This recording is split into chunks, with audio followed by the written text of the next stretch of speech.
We are live. How we doing, all you amazing Mets fans? It's your guy Wardy here, and we're back at it with our latest, this time, call-in show. A big Mets fan discussion is what we're about to have. Because not only are we going to break down how the Mets absolutely need to make a move of significance, the great question is, what exactly can that move be for the Mets post-trade deadline? We're going to expand as to what those options can be for this club and why, along with hearing from you, the amazing Mets fans. This is a full Mets call-in show, everybody. So how this is going to work is for all of our live viewers, I'm going to shortly provide a call-in link in the live chat, and once I do that, I will pin that, and you guys can all get your opportunity to call in, voice an opinion, share yourself a nice little vent session for a minute or so, or ask a question, and then we're going to continue the line to answer every other Mets fans and really hear from them how you guys are feeling now, as the Mets are still a couple games below the Philadelphia Phillies, but now dropping at 8 other past 9 games.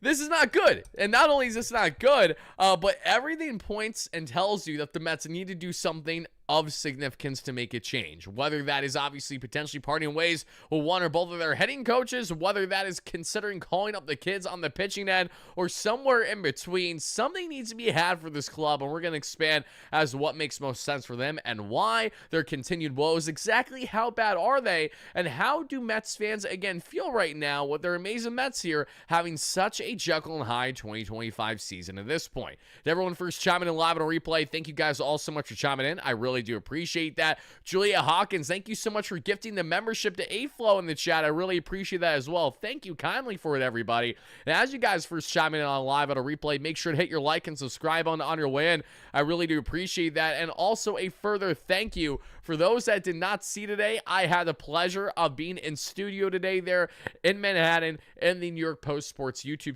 studios, and we had an absolute blast. And I don't just say New York Post Sports YouTube, it was the Post. So when you walk in, you have everyone working on their articles throughout the day, and then we make a little turn, and then before we know it, we're in their studio set up there talking all things Mets today. And I can't thank not only all my friends at the Post enough, but specifically my friend Emma Kate, who I had the pleasure of doing today's segment with. And if you guys have interest in checking that out, all you guys got to do is be on the YouTube channel, or you can head over to the New York Post Sports YouTube channel as well.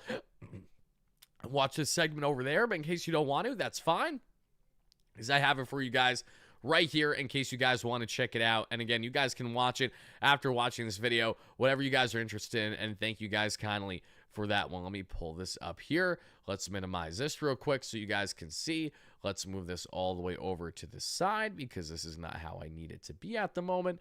And then bam. Shout out to my guy Pat. You guys know Unhinged Pat. My dog Pat. That's everyone's favorite or least favorite Yankees fan. He chefed up the thumbnail for this bad boy as well and did it on the fly. Brilliant job by Pat. Again, can't thank Emma Kate enough. We had an absolute blast there for our in-studio segment that you guys can check out should you have interest do so. Again, it is there on the YouTube channel as Wardy talks Mets struggles. More of the things that we're going to talk about tonight, but more in a simplified and a bit more professional version, as you guys can see your guy Wardy not being too hot-headed in his latest studio segment. So now let's get on to you guys, because not only do we have a big show to get into, taking live callers today from you amazing Mets fans, but we have a jersey giveaway to get into, which we're going to be starting here in just the next couple minutes. So before we get rolling with the jersey giveaway, everybody, I would first like to preface the following: how the jersey giveaway is going to work once I make it official. All you guys are going to need to do is to actually go ahead and in the live chat spam that you want the jersey. Just spam me. I'm not saying to do it yet, so don't do it yet. It won't be valid if you do it now. But when I say 3, 2, 1, go, you guys will start to do that in the chat. Giovanni, you're already cheating. Again, I said don't do it yet. Once we go ahead and do that, you guys are all going to spam in the chat me, and then I'm going to look away and randomly select on a comment. And whoever's comment I decide to select on, again, it's going to be completely random, they will be the winner. From there, what you guys will need to do in order to get your jersey is to reach out to me via my email, which is linked down below the description of this live show, or hit me up via DM on X at WardyNYM, and then I'll be able to get your private information. I don't want your address rate. I mean, I do actually want your address. That's funny.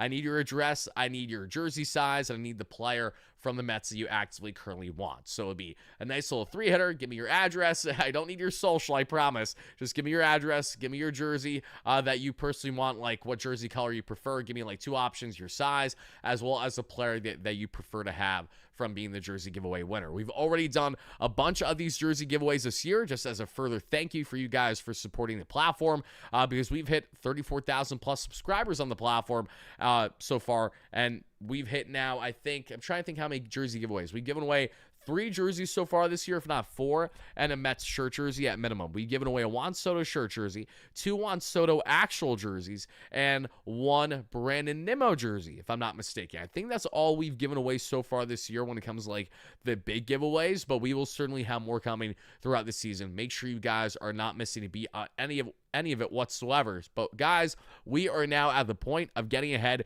to do this jersey giveaway. So there's one final thing that I have to say before we get into it, and that is to further thank you guys for hitting that like and subscribe on your way in. Like I said, this is going to be a big Mets discussion today, as well as thanking you guys for hearing from our amazing sponsors on the platform there at SeatGeek that has you covered for all of your ticketing needs. As always, everybody, make sure you guys head over there to SeatGeek and utilize our amazing app that you guys can see alongside me, because it's so easy to navigate. And not only can you use them for Mets tickets, but you can use them for anything in the ticketing space. They have a grading scale that goes from 1 to 10, red to green, meaning that if you purchase a ticket that's more in the red range 1 through 4, it ain't a good bang for your buck, and you should probably get a ticket elsewhere there in the SeatGeek app. If you want one more in the green range 7 through 10, it's a great bang for your buck, and I highly implore you guys to do so. Not only do they have you covered with Mets tickets, concert show tickets with the NFL season right around the corner, NFL tickets, and they have over 70,000 active events to choose from, so kind of a big deal. They are the #1 rated ticketing app in the game today for a reason. So if you guys want to save some dough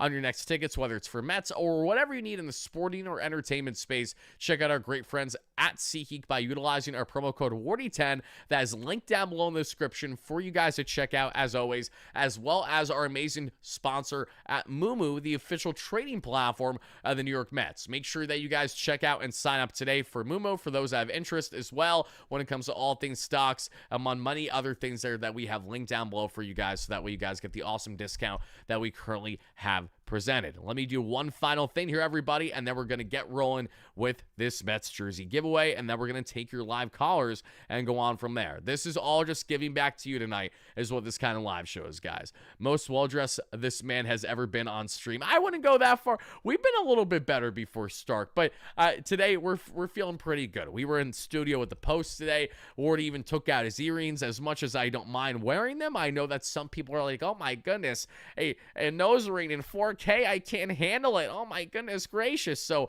I was courteous and did it for those that were a little offended by those things. So you're welcome in advance. Shout out to my guy Mike or Matt, whichever one of you studs is the ones behind the SRS platform today. And guys, shout out to Stark Raving Sports, my guy Mike, who does an amazing job as my editor with our collaborative channel there at WardyMLB, presented by Stark Raving Sports.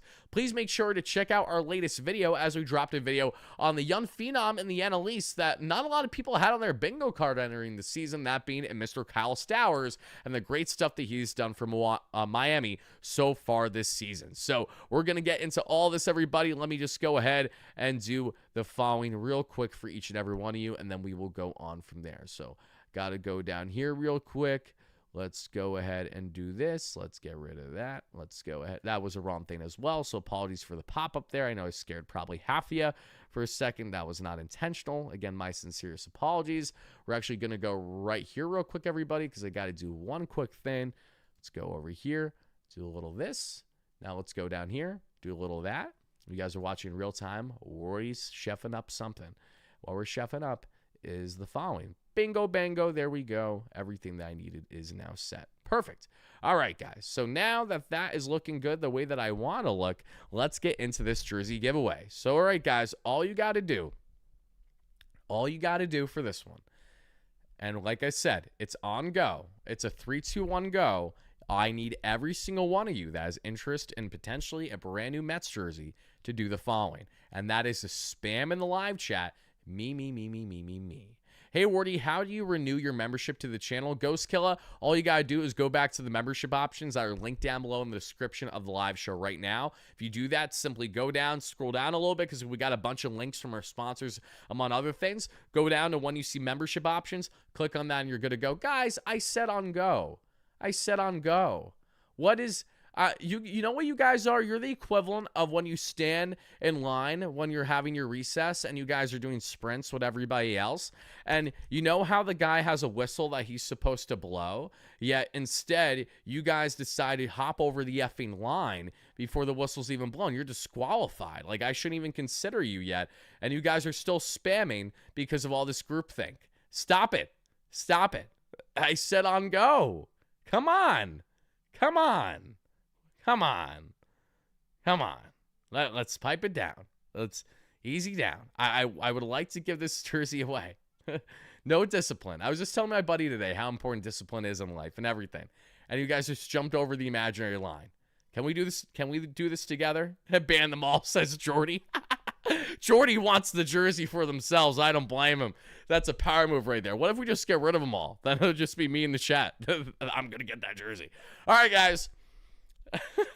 Ann says, you're elevated as hell. That's my bad. If you know, you know. I feel that. I understand. It's okay. All right. Bro trolling harder than the Mets offense. Seriously. Blindbeard, $2 holla. Me bring JD in as heading coach. I hope so. That'd be great. I wouldn't mind JD at all. All right, guys. It is that time. 3. Jersey giveaway on go. 3, 2, 1.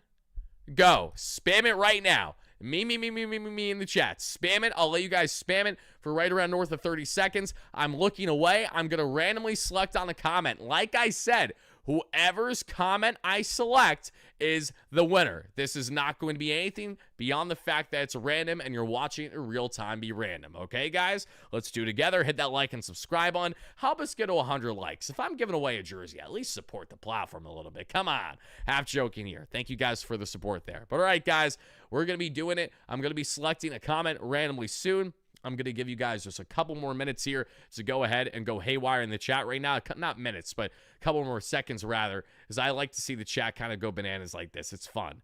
Reminds me of like if it was a big game and the Mets just won in a walk-off. You know, that gets me excited. Makes me enjoy my Mets off day a little bit more than I otherwise was currently, even though today was electric being in the city. We had a nice time today throughout the New York Post. But all right, guys, I am randomly selecting a comment in 3, in 2, and 1.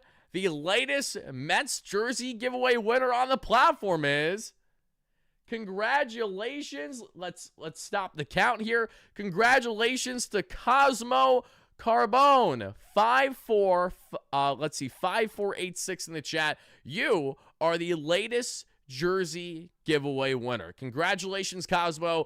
What I need you to do, Cosmo, right now is very important. And it is as follows. You need to go and bolt and email me that you can see from the email that I have available in the description of the live show here. It should be the one that is draw T7 at Proton Mail, but just double check down below in the description.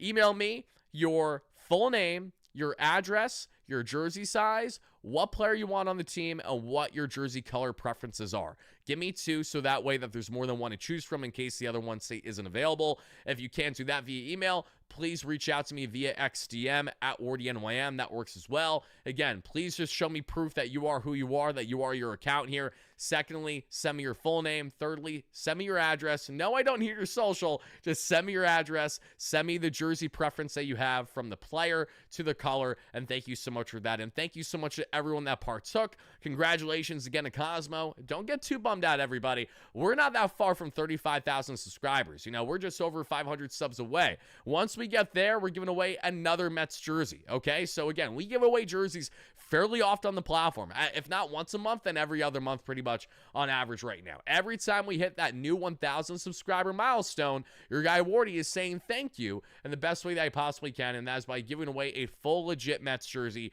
to a lucky subscriber in this format. So again, congratulations, my guy Cosmo Carbone 5486 in the chat, and to everyone else that did not win today, I apologize, but there will be more opportunities, I assure you. I always have an absolute blast doing these jersey giveaways with each and every one of you.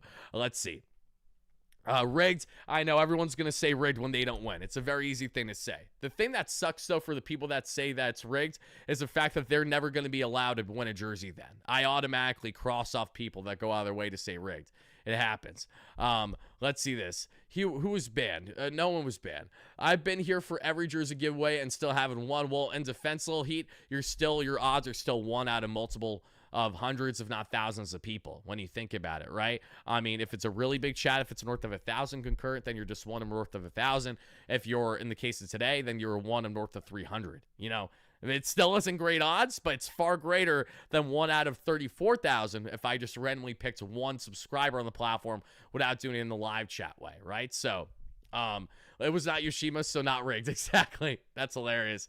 My nickname is Cosmo. Oh, that's funny. But again, Cosmo Carbone, you know who you are in the chat. Do exactly as I said in order to claim your jersey. If you do not, my friend, then we will do the giveaway again there in the near future, and whoever wins it then wins it. You know, so just be on the lookout. I want to make sure that everyone gets hooked up. We haven't really had any hiccups while doing this to this point, other than a very long delay. We had one time of a jersey giveaway, which was like a year and a half ago, but that was because of a third party that I didn't have control in. Now it's just me literally just buying it straight from the team store for you and mailing it your way. That's simple. So congratulations once more, my friend. I'm going to see just if you reach out to me in any way already on X or via email, because usually they try to do it fast. If you don't do it fast, and it's not benefiting you, because I want to make sure that you get hooked up with the jersey. So let me go ahead. I'm going to double check real quick. Let's see if we got an email yet. If we didn't, it's okay. But the only upside is that if the guy doesn't get back to me in the next 24 hours, someone else is going to win the jersey then. So let's see here. Yeah, didn't get an email yet, and I did not get a DM. All right, clock's ticking, brother. I'm trying for you. I'm bending backwards for you. I'm trying to make sure that you can get this jersey. There we go. Just email me. Fantastic. All right. If you just email me, then that means that we should be game. Let me double check. See, there we go. Cosmo, I got your email. We're locked and loaded, baby. Thank you so much again for sending that over, and congratulations once more. All right, guys, so we're going to spill the beans. I'm not going to share Cosmo's address with each and every one of you, but what I am going to share is the fact of his jersey preference. And if you guys had to guess what player you think Cosmo would want for his jersey giveaway, what player do you think that he would want? I'm curious what you guys think in the chat. This is first live show that I'm on. Well, you came at the right time, my guy. Are you a new follower? Is this the first time that you are actually watching content on the platform? Or is this just the first time that you're chiming in for a live stream? I'm curious.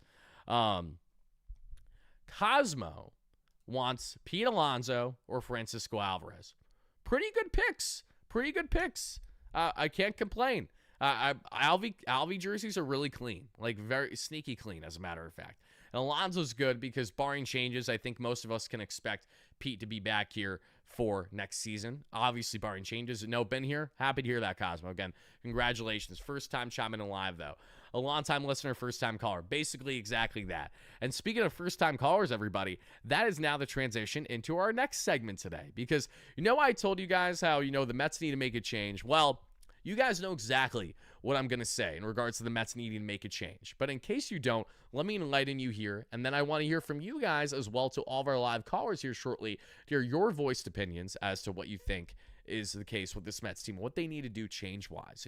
Voice your opinion as a Mets fan. That's what I want to hear. Let's see. If not available, I'll take a Wardy jersey. Oh, that's kind, Cosmo. They'll definitely be available, though. The Wardy jerseys are all sold out. They're hot off the presses. If you know, you know. All jokes aside, though, let me just make something abundantly clear. When I say the Mets need to make a change, what I mean by that is as follows. They have to make some type of statement, okay? What did the Mets build their team around last year? A team that went from having playoff expectations to not having playoff expectations, to going far above those expectations and getting 2 games shy of the NLCS. You want to know how the Mets got 2 games shy of the NLCS last year? I know you all watched it with me, but do you recall exactly how they got there?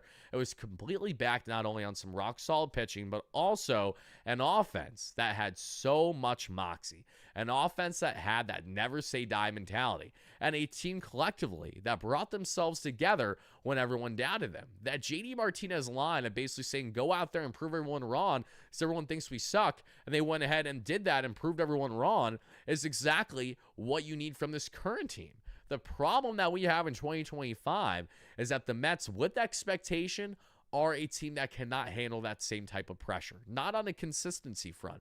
This has plagued them. This has hurt them in the past, and it's hurting them again in real time. So when I tell you that the Mets need to make a move, that they need to make a change, it's really hard to not suggest the following and firing one of Eric Chavez or Jeremy Barnes, and or bringing up Brandon Sproat and or Noah McLean. Like, these are all things that should have been happened, but we still talk about months after the fact of when it initially should have happened, especially in the case of McLean and firing the hitting coaches, and yet we're not, we're still not there.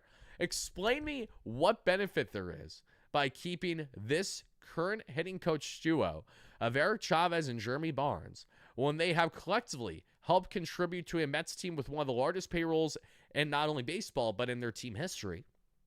An offense that is second to last in WRC Plus over the past calendar month.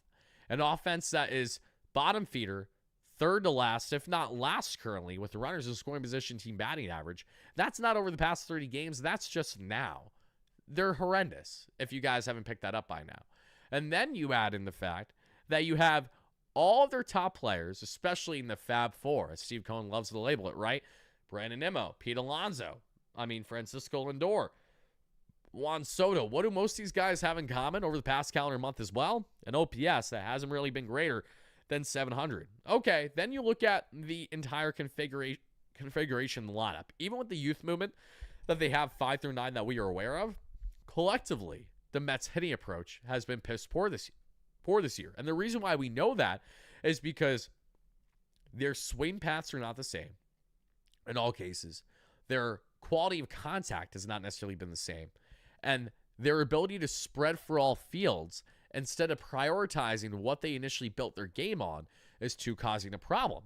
And as someone who loves the idea of spreading for all fields, I can tell you that there's a problem when you have a Pete Alonso that is hitting for a lack of power at times. Not that he's really been a bugaboo lately, because he hasn't, but when he had that really big struggle for the previous couple weeks, I went in direct hand because he was, again, going up the middle more, going opposite field, and not hitting for power in doing so. You know who had a real big problem with that kind of hitting approach, and that was his demise earlier this year? Francisco Alvarez. And you know who heavily advocated for this kind of hitting approach? Eric Chavez. You know how Francisco Alvarez got his hitting approach fixed to a degree, is batting north of 300 right now with closer to 900 OPS?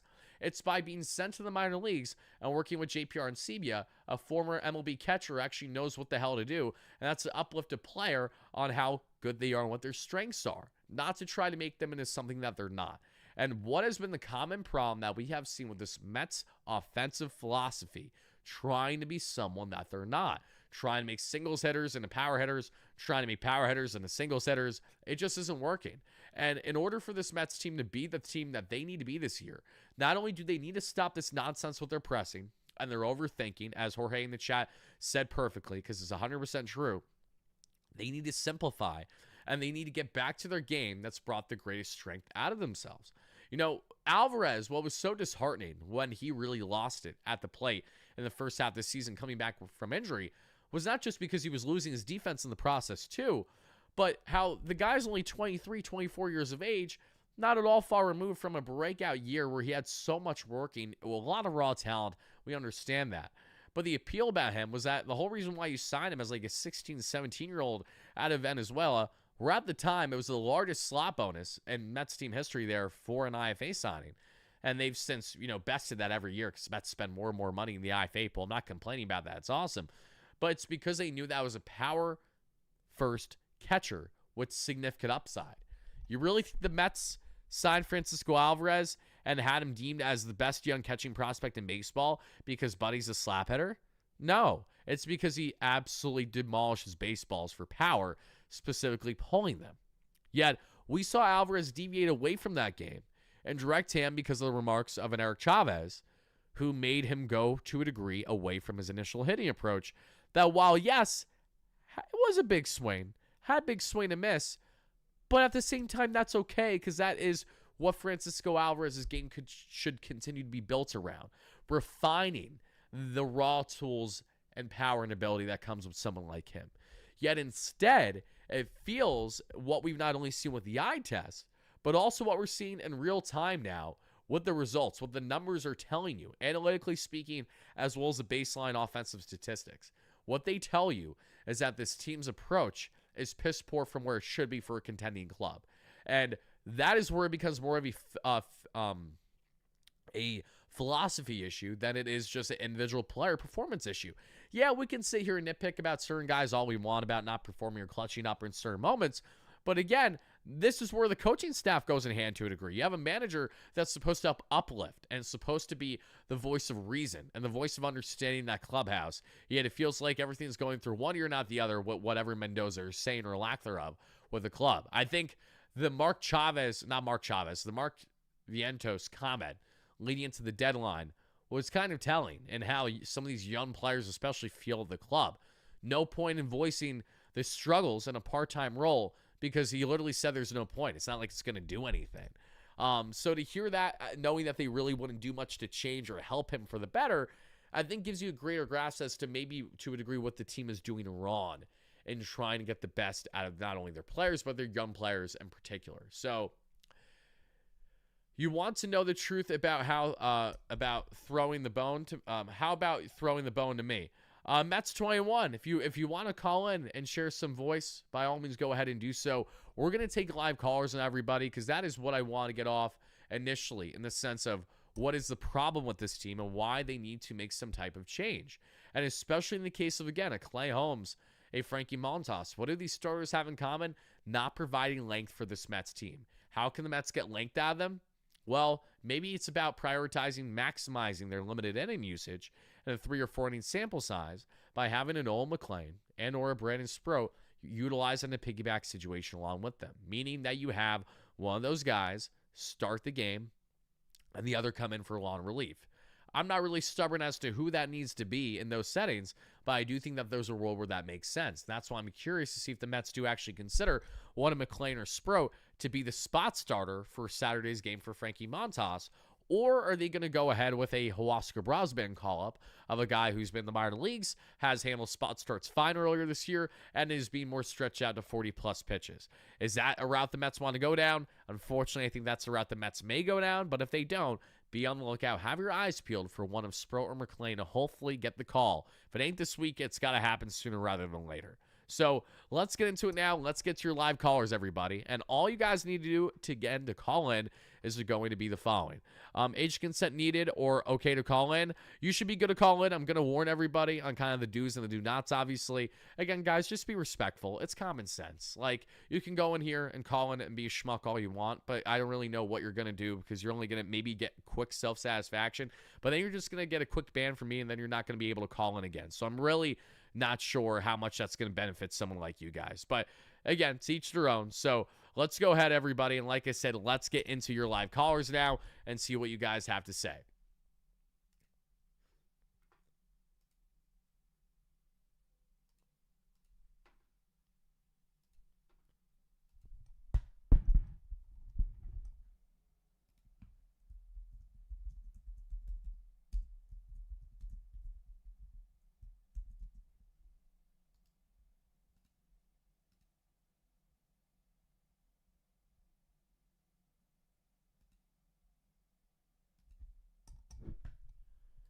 Alrighty, folks, the call-in link is up and live. If you guys would like to call in for your guy Wardy, voice some opinion, have a little bit of vent session, go ahead and do so.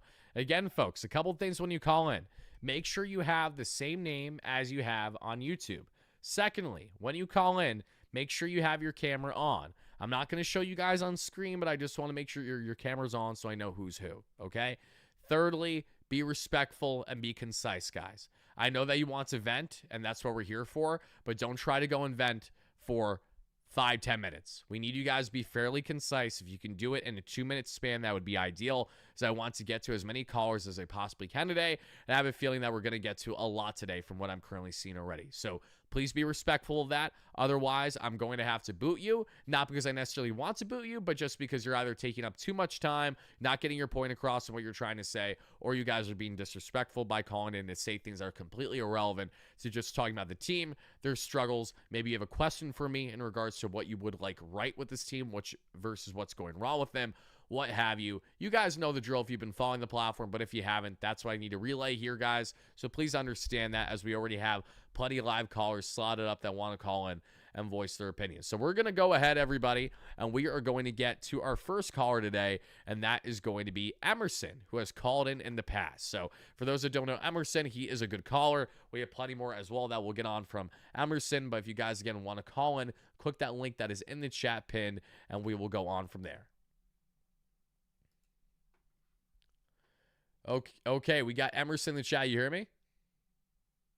Okay, give me 1 second, Emerson. You didn't do anything wrong. I'm just going to make sure that I have the audio set up properly for you, because right now it doesn't look like it's how I need it to be. So give me 1 second.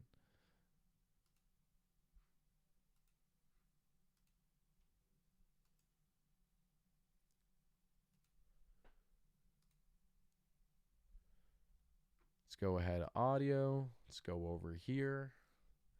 Almost set.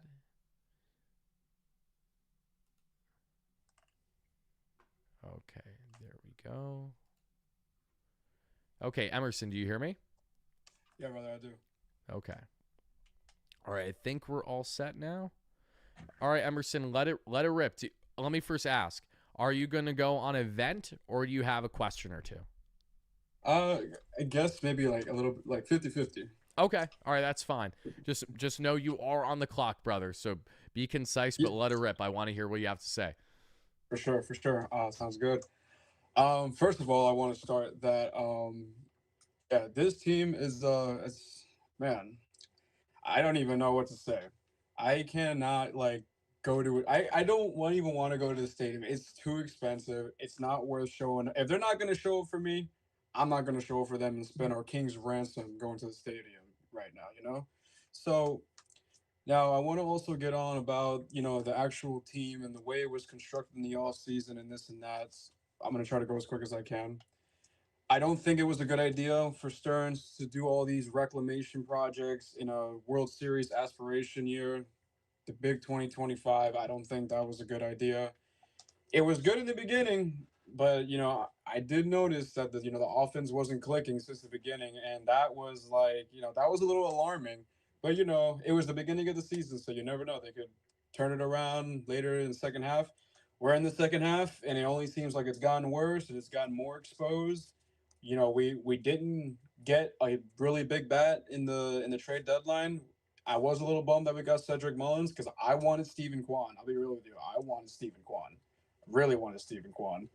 And we got Cedric Mullins. So whatever. We got a bunch of bullpen. That's awesome. But the thing is that we got a lot of great bullpen pitchers. For what? For what? We can't even have a lead in any of these games that we played for. Like oh my gosh, it's just crazy. It blows my mind. We got Helsley, we got Rogers, and we got Soto, but we haven't really seen them that much because we can't get a lead. We can't have a lead going into the ninth or the eighth. It's been rough. It's been really rough to see. And Cedric hasn't done anything. He's there, and Mendoza doesn't want to use him. He got a center fielder. Everybody's complaining that we don't have a center fielder. We got him, and he doesn't want to use him. That doesn't make any sense. And yeah, I mean, the starting rotation is very questionable. I mean, any of those five guys, I don't know who you're giving the ball to in the first game or a game 7 or a game 5. I don't even know. They don't even go far. I think we should have gotten Crochet in the offseason. I'll be honest. I think we should have gotten him. Possible Cy Young winner this year. I think we should have gotten him. And yeah, and it sucks that this season could possibly end on heartbreak. On the year that David Wright gets his number retired, and the year that the Marlins are going off, we're facing them in the final series this year, and that series could be make or break for this season. So Yeah, they could easily kill us. yeah, and Emerson, again, thank you so much for calling in, brother. I'm gonna continue on the line now, but I'm gonna respond to everything that you just said there, and Awesome. I'm gonna start with the following. Okay, so Emerson, again, thank you so much for calling in, brother. We're gonna get on to the next, but to piggyback off of what Emerson was saying here, always appreciate him. Great member, great supporter on the platform. Yeah, he's disgruntled, and Emerson is, like many other Mets fans, a very emotionally backed Mets fan. When they're riding high, he's riding high with them, and when they're riding low, he's low. He's really, really low. And you can clearly tell right now that he's fed up, even going back to the offseason on maybe what the Mets did or didn't do right in that regard. And I understand in the sense of you're really starting to see these things exposed now more than anything. Wardy, can I super chat? I don't want to call. Absolutely, Paul. Do whatever you want. However you want to have your voice heard is fine by me. Again, thank you so much for the continued support there. But, between maybe the reclamation projects not working as much as we would have hoped lengthwise for this rotation, even though we knew that was the biggest concern would be length with guys like Holmes, among others, heading into the season. And now you look at the Mets. I wouldn't go the lengths of being concerned when it comes to that series against the Marlins just yet. It's a little premature. The Marlins, we'll see if they're on a heater by the time we get to that series and how the Mets are performing. We're still ways away. But I do agree in the sense of not only the frustration, but how it feels like some things that could have nipped the Mets in the butt heading into the year are now being exposed, potentially greater than ever. And, you go back to the bullpen and saying how, you bring in these top relievers in Helsley, Rodgers, Soto, etc., but it only gets you so far if you're not even putting them in a position where they can succeed. If the Mets are still going to be losing these ball games while having Helsley go out. Like the fact that Helsley's pitching like 3-4 games already and the Mets haven't gotten a single win is disgusting. And that too needs to change. So Emerson, thank you so much for calling in. I appreciate that. I think you voiced what a lot of Mets fans feel right now. But I'm curious to know your guys' thoughts watching live on a replay. If you agree with Emerson on the front of being more disgruntled with things going all the way back to the start of the season, not loving certain things about David Stearns and his philosophy for building this roster. I'm really, really curious. But Emerson, again, thank you so much for calling in, brother. We're going to get on now to the next one because we got a lot of people trying to call in. For those that don't know, I'm currently doing this through a third-party software that only allows me to take 10 callers at a time, and I'm getting spam with saying that it's full and people are trying to call in. So if you guys are trying to call in and I don't get to you, that's in part why, just because it cuts off at a certain amount, but we're doing our absolute best here, and we got a lot more callers to get into, so we're going to go ahead and do exactly that, guys. Our next caller in here is going to be Isaac. From Isaac, we are then going to go to Mets 21. And Mets 21, I already know that you are going to be ramped up to have a lot of things to say. So, again, same applies. Just make sure that you're concise with them and make sure that we don't get to the point of, like I'm going to jump off the bridge, because I know we've gotten closer before when we've had our interactions in the past. I know you're locked and loaded and ready. Just be ready. Okay. All right. Let's get on to Isaac. Let's go to Mets 21, and then we'll go on from there. All right. We got Isaac in here. You hear me, my friend? I can hear you. You can hear me? Yes, I can, Isaac. How are you doing today? Not too bad. How about yourself? I'm doing good, my man. I'm happy to be talking with all my Mets fans right now. So what do you got for me? You got a little bit of event sesh right here. You have some questions you want to ask? You tell me. I'm going to say it's a combination of event session, just kind of just throwing my own ideas out there. Okay. Yeah, let it rip. I kind of disagree with some of the stuff that's being said. I don't think we needed to go and get a bat. I know that a lot of people said we should have. I think we got the bats already in the lineup. I think we don't have the right hitting coach. The hitting coach telling our power hitting catcher, hey, you weren't as good as you think you were. To me, it's a perfect example of the type of person you don't want around your young players. That's one. I think changing or firing the hitting coaches is number one. Trying to figure out what to do with the pitching staff. I don't put this on Hefner, but I got to tell you, it is a little concerning that no pitcher other than Peterson, and I wasn't even a huge fan of his, in the last year and a half, he's proven me wrong, right? But why is Peterson the only one going 6+ innings? That's got to fall on pitching coaches as well. I do think we have the bats, though. I do think they need to play more. I think Mauricio at third, leave him there. Let him figure it out. You got to let them learn. You got to let the kids play, because the only way they're going to get better is not going to be sitting on the bench watching somebody else play or playing once every other game. That's not going to make them any better. You put Mauricio at third, let Beatty stay at second, let Viento's DH. I think those three right there have the potential to be average or above average. You have a couple key pieces that could make this team just as good as they were last year. But I do think that the combination of the hitting coach. Oh, I'm sorry. There is one more thing. I feel Mendy is over managing. I think last year he did real good, and maybe it kind of got to his head, taking pictures out when he shouldn't taking them out, then kind of leaving them there. It's almost like he's throwing a tantrum, like he did with Montas. And I got to tell you, I don't know why we picked up Frankie Montas. I hated the move from the beginning. I hate the move even more now, if that's possible. The reclamation projects have to stop. I know notoriously Stearns isn't somebody to go for big pitching arms, but at some point, you think in small market. We have the money. Go and get one or two bigger name pitchers to throw into the three that we already have. There's no reason why we couldn't take this all the way deep into the playoffs if he had picked up at least one pitcher, starting pitcher, excuse me. Other than that, they're just kind of hard to watch right now. And I've been through some of the worst seasons with them. So this is not that different. I was there when we lost. We were 7 games up, and we lost. Like I watched it all. This is feeling almost as bad. So I don't know. I think Mendy's got to stop over managing. I think they got to fire the hitting coaches. I think we kind of need to refresh them. I think they need to let the young kids play. That's it. That's all I got. Isaac, thank you so much for calling in, my friend. I'm gonna relay and answer everything that you just said there, but you have a great rest of your night, okay? You too, man. Thank you, Isaac. That was a great call. All right, so to respond quickly to Isaac and what he had to say, the overmanaging is definitely a good point. We have seen this from time to time with Mendoza this year, especially with the meticulous managing in the sense. And yes, Broken Nation, we did do the jersey giveaway already. I apologize. But don't worry, we will be doing another one fairly soon. But going back to Isaac's remarks for a second, the overmanaging has definitely been apparent at times when it comes to the bullpen this year. No denying. And again, you can't blame Mendoza in every situation when he's kind of damned if he do, damned if he doesn't. That's been the case with him in a lot of circumstances, especially when you look at what's been going on with the Mets with a lot of their influx this season as well. But to a degree, yeah, I mean, I'm sure he did build a level of confidence, and understandably so, after being arguably the best manager in baseball last year. I mean, Mendy deserves a lot of credit for helping the Mets get out of their rut the way that they did. But at the same time, and in the same breath, it's year 2 now, and I think we're seeing a little bit of that sophomore slump with Mendoza, and you just have to make sure that voice doesn't get too stale in that clubhouse especially. So I think not only that is something that needs to be accounted for, the hitting coaches, we can beat that drum all day long. Isaac and I were in very similar wavelength there. And, going back to the offseason, yeah, I mean, listen, we're witnessing in real time how not having enough quality of aces in your rotation can certainly hurt you, especially when you don't bring in guys of length.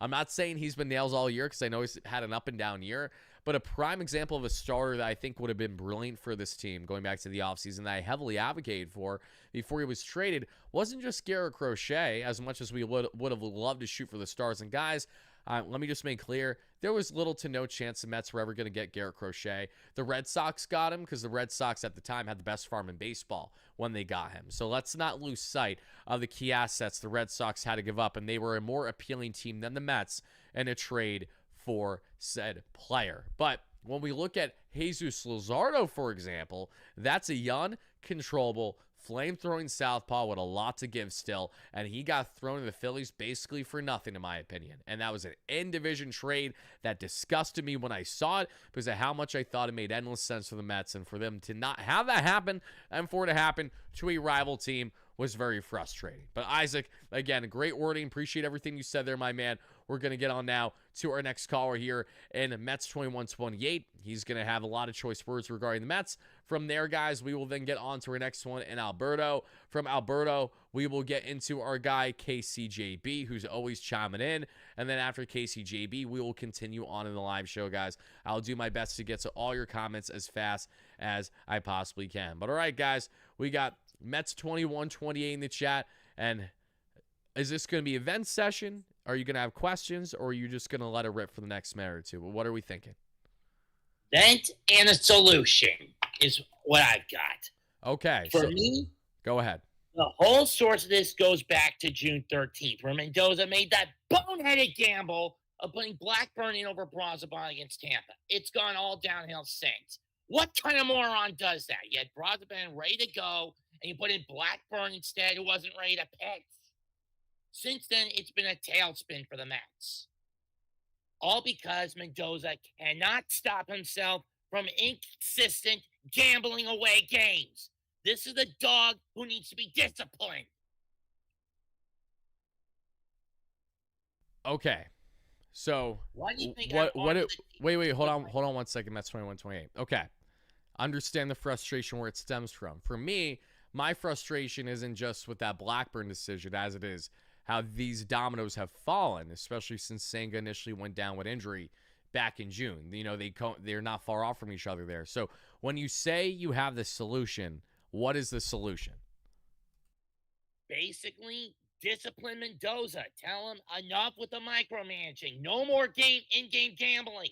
If you do it, I'm going to basically threaten job security. I mean, there's a reason I've got this on my finger. You know what this is, right? Of course I know what that is. For those that don't know what you're rocking, can you go ahead and tell everybody? It's a Red Lantern Corps power ring, which is fueled by the one thing I'm feeling towards Mendoza. Unmitigated rage! Mets 21-28, thank you so much for calling in, my friend. I greatly appreciate that. He had to let it rip, and rightfully so.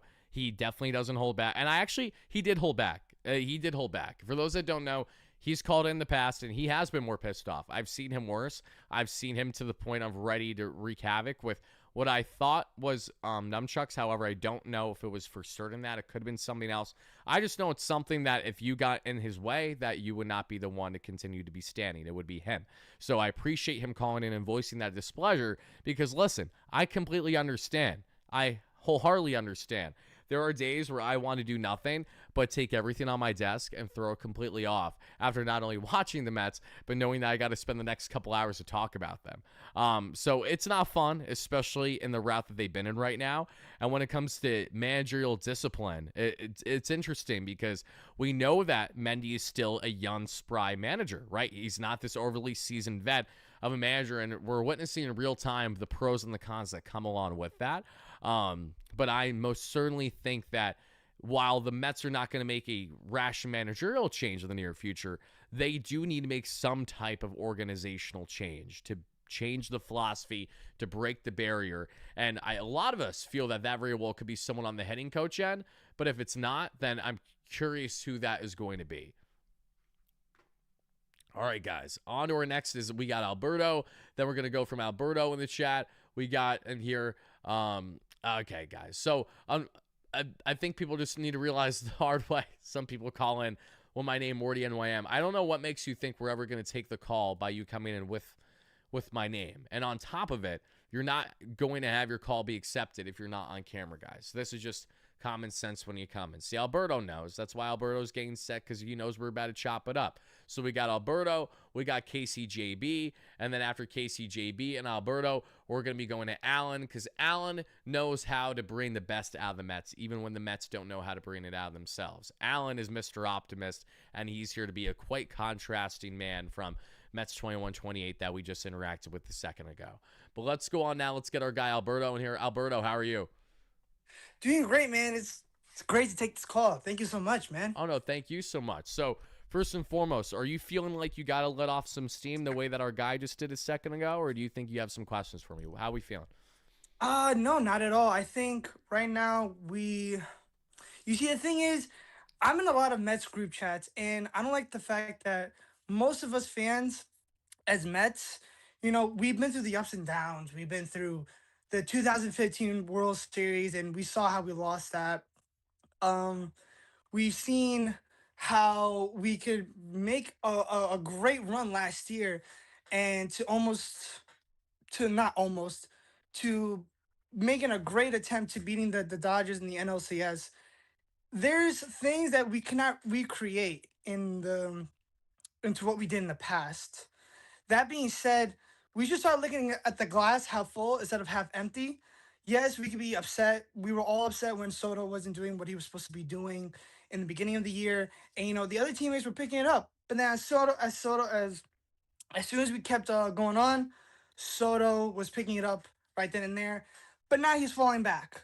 I just think right now, as a Mets fan, moving forward, I think we're in a great spot to learn from our mistakes because this is the time where we need to shine. We have one more month left and September. I don't know what day is the last day of our regular season. I do expect us to make a playoff run, and also get the good pitching staff in. To be honest with you, it was kind of shocking to me to see Griffin Canning go out on an injury, Tyler McGill, and everyone else. Because I honestly thought that Tyler McGill would have been sent out to AAA because of all the other prospects that we were looking at for a starting rotation to someone fill in that slot. But no, not really. I think honestly our biggest flaw right now is our offensive, is our offense. We need to get bats. We need to make better at bats. We need to make better 2-out conversions. When there's a man on third, and there's 2 outs, we have to get that one run. We have to get that runner home. We have to make a statement. We have to let people know that we're here to play, and we want to play, and that's what we're gonna do. But moving forward, let's go Mets all day long. I know it can be frustrating for everyone to hear like, oh, or see, oh, we're losing again, and we lost the games we just won. I know it's frustrating to see, but baseball, we have to also remember that baseball is a sport where you're gonna fail. There's a reason why that most people say he hit for 300, which is really good. There's a reason why if you hit for 280, it's really good, or 260. That's good enough because you're hitting 1/4 of the time you're getting on base, whether it be a walk, hit by pitch, or whatever the case may be. You're making a statement go for the highest level of the sport itself, you know.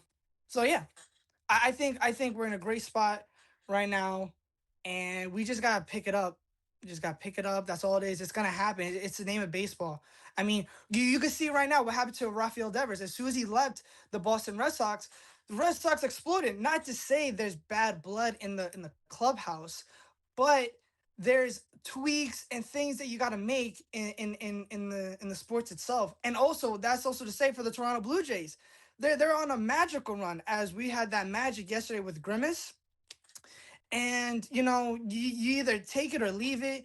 But in times of strife, we shouldn't be looking at, oh, it's your fault, it's this guy's fault, it's that fault. We should look at how can we move on forward, and that's the hardest part. And the next hardest part after that is consistency. Being consistent at the plate and everything else. I hope me saying all this right now, and I'm kind of going around, but I'm ending right here. I hope some Mets players or Mendoza, what's going on, Mendoza? I hope you're doing well, man. I hope you see this and keep your heads up, man. Don't feed into all the nonsense. We shouldn't be feeding into all the nonsense because at the end of the day, we all are here to love. We all here because we love baseball. We want to see our team succeed, win a World Series, and we got to be there for them just as much as they're there for us. We got to be there for them just as much as they're there for us. Love that. I love the optimism, Alberto. Thank you so much for that, brother. I'm going to let you go now. I'm going to respond to everything that you said, but I appreciate Alberto calling in a lot. He's like, guys, listen, we're still in a good spot. Everything's going to be okay. There's only one thing with Alberto that I respectfully disagree with out of his breakdown. That was the notion of, okay, when the Mets have their struggles, we always find ourselves trying to, point at someone for that being the result. But we need to not do that and come together. I agree in the notion of coming together, but the problem that the Mets are now in is more so time-based. And let me explain. We're in August 7th now, right? This is not the first half of the season. This is not April. This is not May. This is August. And this is post-trade deadline. This is post-All-Star break. Why am I saying these things? It's because time is of the essence. You have less than 50 games less than this season, and the exact same issue that the Mets have had since their series loss to the Astros in March, mind you, or the beginning of April, whenever it was to begin the season, is the same thing that's hurting them today. And it's so significant and so apparent that I really don't think that a rational fan can look at this club and say that they shouldn't do something of prominence. Now, again, the tough question is, what is that prominence? What should that be? Is that meaning to make an example out of a hitting coach for the sake of doing that? Is that for the sake of calling up the kids on the pitching end and hoping that offensively that a groove just naturally starts to happen out of thin air, even though that we ourselves have been dying for that to happen all year long? I don't have all the answers for you, but I think the Mets have little to nothing to lose at this point, is the other key aspect that should be brought up in this. So for those reasons is why I suggest that the Mets should go the lengths to make a decision to either part ways with one of these hitting coaches or do something in a similar fashion that's going to get a fire and a spark under this team's you-know-what right now, because they don't have it. You know, we could sit here and talk about what they did right last year for sure, but you see how we continue to reminisce in the past and last season? That's because this year doesn't have a whole lot to give. Even in a year with Juan Soto, we are still grasping at straws to find that consistency as well as that self-fulfillment that you get as a fan when you're happy about your ball club, because right now, a lot of us don't feel that way. And, you know, I wish I could have that kind of golden retriever puppy mindset the way that I know Alberto positively has. And I have been like that many times in the past. But once I reach a breaking point, it's hard for me to get out of that until I see the club itself prove their worth yet again and to suggest why we are going to get out of the current rut that we're in. So, Alberto, again, thank you so much for calling in. I really do appreciate that, brother. I appreciate the patience as well. We're going to get on to our next one here, though, but I appreciate the positivity. That was a nice little mix-up from the others that we were getting in the chat in this one, so I'm never complaining about that. But, guys, our next caller in here is going to be KCJB. That's been a long-time follower and supporter here. Then we're going to go to Allan, and then after we are done with you guys, from there, we are going to get to my guy, NJ, let's see, Kasanova in the chat, and then after NJ, we are going to go to my guy Gio, and then we're going to continue on from there. So have you guys get set and get ready. If you guys did not hear your name called yet, don't worry. I'm going to do my best to make sure that I get to your calls too, guys. But we're going to continue on the live show for at least, I'd say probably at least another 20 minutes, but we're probably not going to go long beyond that, guys. So for the next people that we have calling in, please just be wary of time and know that I appreciate that. Paul, I did see your super chat, brother. Thank you so much. I just didn't get a chance to answer yet because I was busy answering all the callers here. Let's get the team sparked up, says Josh. Whatever way necessary, whether it's to physically spark them up or to do something to get them sparked up, they got to get sparked up. Paul with the $5 Hollow states the following: been a fan since '83. Mets do what they do. Found the channel this year. Wardy, keep up the passion. Thank you so much, Paul. We're happy to have you in here. Always appreciate our seasoned vet Mets fans in here. So 3 years and your Mets fandom, you got spoiled with a nice little World Series championship. Must be nice. Can't relate there, sadly. Maybe Wardy can do the post-game dance on the field with the team after a win. Something needs to happen, and maybe you need me to look awkward as I'm doing that little jiggle, that little dance there, completely out of sync from the song itself. But all right, enough of the tangents. KCJB, my guy, how are you today, brother? I'm good. Been better. Doing better? Okay, so when you say doing better, is that because we're on a Mets off day? 100%. 100%. Awesome. All right. Well, you've been commenting, donating, and again, thank you so much for all that. Sincerely, I'm gonna give the floor to you here for the next 2 minutes, my guy. So whether you want to vent or whether you have questions for me, let it rip. Let's hear how you're feeling. All right. So looking at this team, the biggest thing we've talked about is there seems to be no vibe. There are two things, in my opinion, that gets a team really playing above where their numbers should be. Either a big vibe check, they have something going on that year, we saw it last year, can really galvanize a team, or discipline and accountability. Sometimes they're going to have a big OMG every year. So sometimes just discipline and accountability. My worry going forward here is you can't try to tell your players about discipline and accountability when you have a hitting coach that has a 4-year record of just bad. We can go all the way back to 2021, how that team collapsed and how maybe they needed a real leader. We go to 2022, we get discipline in Buck Showalter. But if you recall, as much as I may hate Spencer Strider, he put it bluntly, the team was more lucky on offense than good. And that really came back to bite them towards the end of the year when that luck changed.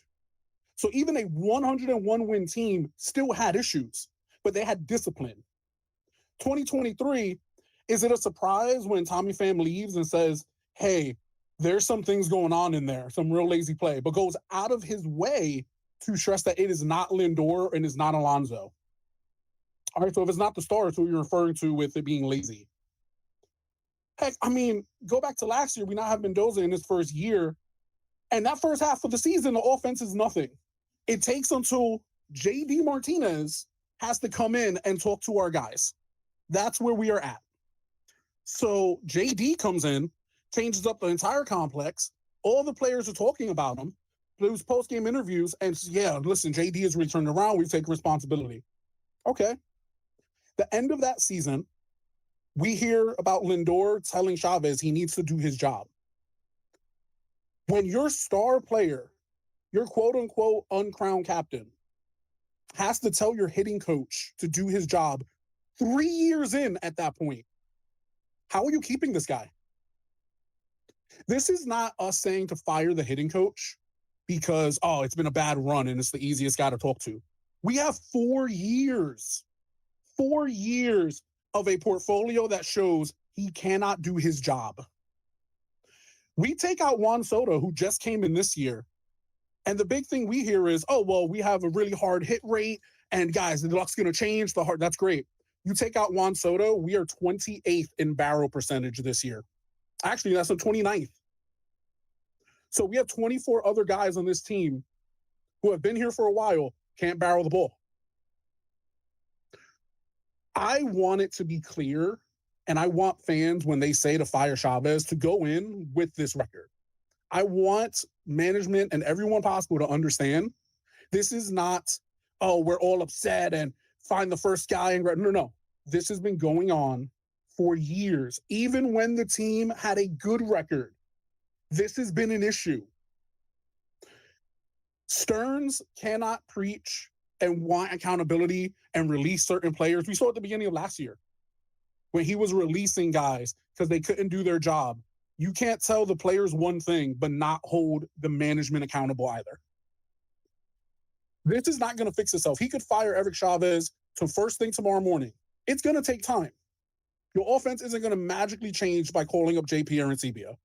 But you have to at least send a message that you are holding everyone accountable, even management. That's all I have to say to that. Great breakdown, Casey. This is your donated comments continued is exactly what this is, and I appreciate the discourse. So I'm gonna get you out of here, but I'm gonna answer to everything that you said. So thank you so much for calling in, brother. Let's go Mets. And not only was today great because the Mets didn't lose, but let's pray that tomorrow they get back in the win column and we can be electric in the live shows and not acting as pessimistic as we have been. Appreciate KCB calling in so much, KCJB that is, and to answer everything that he had to say. Let me start with the aspect of Eric Chavez, and he's 1,000% right in the following. Chavez has been here for multiple years. Eric Chavez is here that's also from past regime. So to make matters even worse, the Mets knew heading into the season that they would be rolling with a hitting coach staff again. And I understand they were 2 games shy of the World Series, so it's a hard sell to trade, obviously, to part ways rather with some key guys from the year before, because you know that there are some aspects to suggest, hey, this team's legit, and this is why that they should keep basically everyone that they had from the year prior. But we know that the Mets had some lady luck on their side last year and had the vibes right. And we also know that in the case of Chavez, there's been this commonality where he just has not been the guy. He really has not been the guy. And not only has Chavez been an issue that I think we can all agree should be part of with, because this is not just a this season issue. This has been going on for a hot minute now. But especially this season is where it's really reaching a greater point. But the fantastic stat that he relayed in how if you exclude Juan Soto, the Mets have an offensive barrel rate and 28th in baseball. Like, again, all these numbers tell you the exact same thing. There's little to nothing to justify the Mets keeping their hitting coaching staff what it is, yet they're still doing it. It's like, what about Chavez and Barnes? What dirt do they have on this Mets front office? Like, what is going on here? Because we're reaching a point of just saying, like, and I know we're not saying that by by parting ways with one, if not both these guys, that it's going to automatically lead to success. But what we are saying is that a statement needs to be made. You know, and if you just allow this continued lack of accountability to go on, they're going to continue to face similar issues each year and wonder how we got here when we all know the exact reason as to how they got here. You know, it's not ideal. But Casey, I think, did a very good job on laying out not only his his current frustrations, but the ongoing issues with this club. He really hit the nail on the head with a lot of it. So I appreciate that. But now let's get into another optimist, and that's my guy, Allan. From there, Allan, we're going to go to our guy, NJ Kasanova, like we said. And then after NJ Kasanova in the chat, we're going to get on to our next caller in there, which is going to be Esco. And then, or pardon me, it was Gio. And then after Gio, we will go to Esco and then go on from there. If we do not get to any one of your live calls tonight, guys, I sincerely apologize. We're doing our absolute best time-wise to make sure that this fits. Again, guys, we're going to have this running. We're an hour and 4 minutes into this one. We're probably going to wrap up in the next 15 minutes. So everyone that, again, is calling in, please make sure that you're concise and get your points out and say around a 2-minute span. That would be greatly appreciated. So that way we can continue the line to each and everybody else. So let's go ahead and do that with our next guy here, and Allan. Allan, Hey. I know you're not going to sit here and vent to me as much as you are going to say why things are going to get better, Allan. So why are things going to get better? I see this pattern like almost 9 years ago, 2016. We were in this rut around this time in August. I still remember that. And of course, I have put the poster up again for Jinx Busters 2. So what I found out is, like what the other people were saying, we have one, like they say, every year we have the same coaching, but sometimes these players don't vibe well. I mean, think about it. We have like the stats, the analytics is important. I mean, people are sleeping on Stearns all the time, giving him all that backlash. I mean, we found a gem like Griffin Canning, but still we have players from the different regimes. And one thing that has been driving me nuts is gambling on openers. I mean, we learned this in 2021.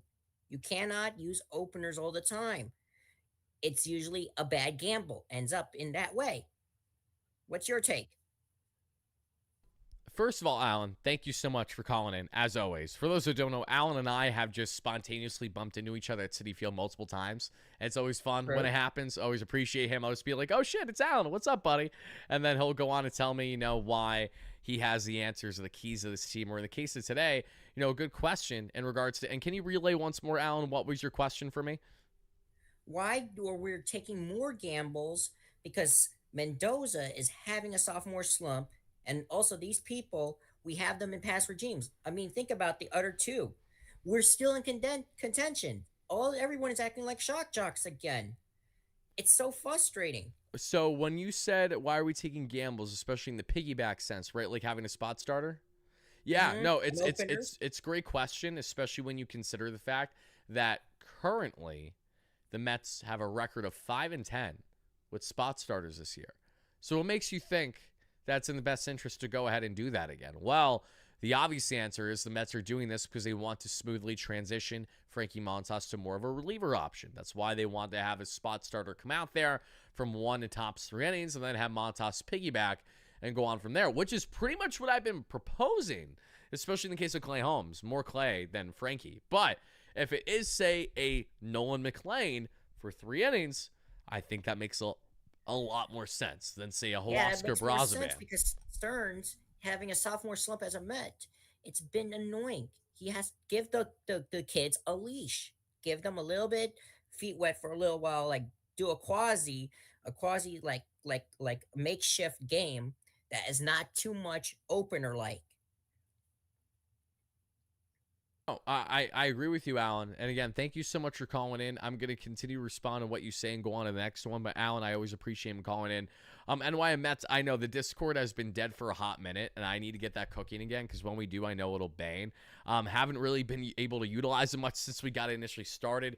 But once we get that cooking, though, I'll definitely let you guys know. That's just more of there was a simple reason as to why I didn't get cooking, and it just needs to get cooking again. But Allan is understandably so frustrated, especially when we look at, between Mendy kind of having a sophomore slump and the Mets' continued notion of going in the spot starter front when that hasn't boded them well success-wise this year. It's a rightful argument, no doubt about it. So, Allan, thank you again for calling in, my guy. Let's get on to our next one here because after we had Allan, I know that we had NJ Kasanova. After NJ Kasanova, we're going Gio, then we're going Esco, and then after that, we are going to be going into Hyper Mario, and then we will go on from there. Quick super chat to thank you for the call. Oh, of course, Casey, again, thank you so much for that. I really do appreciate it. Guys, another round of applause for our guys, Casey in the chat. He did a fantastic job tonight calling in. JTB, have a fantastic night. Appreciate you as well. But let's get on to the next one now. NJ Kasanova, my guy, how are you tonight? Hey, Wardy, I'm good. How are you? I'm doing good. So I get the same thing I've been asking everyone else. Is this going to be a nice vent for the next 2 minutes? Do you have questions? A nice little balance of in between? How are we feeling right now? Just a little balance in between. Okay, we'll let it rip, puppy. It's your time to shine. All right. So, what? Oh, man. So what gets me aggravated is, I'm not that old, but I'm old enough to remember our pitchers used to pitch 100, 110, 120, go deep into games. I saw the Johan Santana no hit. So it frustrates me that we've gotten to a point pretty much in all of baseball where 75 to 100 pitches, 5 innings, that's it. Even the last start with David Peterson, where he didn't have his good stuff, but I think, I don't know, he was like around 80 something pitches after 6 innings. Send him for a 7th. Like, we have the bullpen, I know, but they're being taxed every freaking day. That's not a David Peterson start. So it's just, I miss the old school. I miss the old time where pitchers used to go deep. So the immediate reaction to pitchers going deep, and this is a great topic. I'm actually really glad you brought it up because this is pretty contrasting from the rest of the stuff that we talked about tonight. So before I let you go and I answer this, is there anything else that you want to share regarding the team before I do so? Yeah, just Okay. I know I am so grateful for Steve Cohen purchasing the Mets, had to deal with all the Wilpons. But I don't it just might be PTSD, but it still feels like it's a Wilpon owned team at times, especially with some of the moves with David Stearns. I love that we have David Stearns, but some of the moves and the philosophy feels like he's thinking of a small market team, and we're not a small market team, and they need to act accordingly. No, and I think that's completely fair as well. So again, NJ, thank you so much for calling in. Let me answer everything that you just said there because I think those were 2 really good points as a matter of fact. And let's start with the first one, and that was regarding pitchers. Why aren't they going deep anymore? And this is an answer that is not going to really make most of you Mets fans happy. It's just the matter of fact, and it is as follows. And the guy 261, please do me a favor and DM me on X at the WardyNYM or email me with my email that's provided down below in the description so I can try to help you out there if there was any hiccup or misunderstanding with yourself getting set up there. I want to make sure that you're handled. But why do pitchers not go deep anymore? The reason why pitchers don't go deep anymore is because that isn't today's game. Today's game is built off of pitching and velocity. It's not based off of actually craft and the stuff that drove a pitcher to be refined and as brilliant as they were over the years. And the main reason as to why that's a problem is that we're continuing to witness in real time beyond alarming Tommy John rates. I mean, again, the fastest rates and largest rates of said injury that we've ever seen in baseball's history has been apparent over the past 3 years. And that has so much to do with utilizing starters in shorter intervals while them going max effort in their velocity. It is a massive factor because the velocity is what so many teams prioritize today to get swing and miss and obviously get the best results. That's why the LA Dodgers, for example, are notorious for having the largest pitching staff in all Major League Baseball in depth, yet you wonder why, how's half their staff injured for most of the season? It's because they're constantly dealing with injuries that a lot of times goes in direct hand with their stuff and their velocity. So the velo is something that a team like the Dodgers maximize because they know that's today's game. It isn't great for players' health, nor is it really great for the game, but that's just the way that the game has changed over the years. So until we kind of see a dip down in velocity and people start to hone in more on their craft, unfortunately, we're going to see these continued outings of 5-and-dive guys, going 6-and-out, and that being more the norm. I wholeheartedly agree in the frustration there, especially in the sense that you're not getting the length like you used to. And 100% PB9, I went into a lot of detail in regards to this and pitcher injuries and how your ace getting injuries is basically inevitable now. It was my first video I ever did on the Wardy MLB platform that you guys can check out after watching this one, should you have interest. But it couldn't be more apparent than what we're witnessing right now in today's game. So great topic to bring up because it's 1,000% true. It's been plaguing a lot of teams, including the Mets now, and I don't really see it getting any better in the immediate future. It's a very frustrating thing. So will we see a change? Will we see anything of drasticness there? I'll have to see it to believe it. I'm not expecting that now.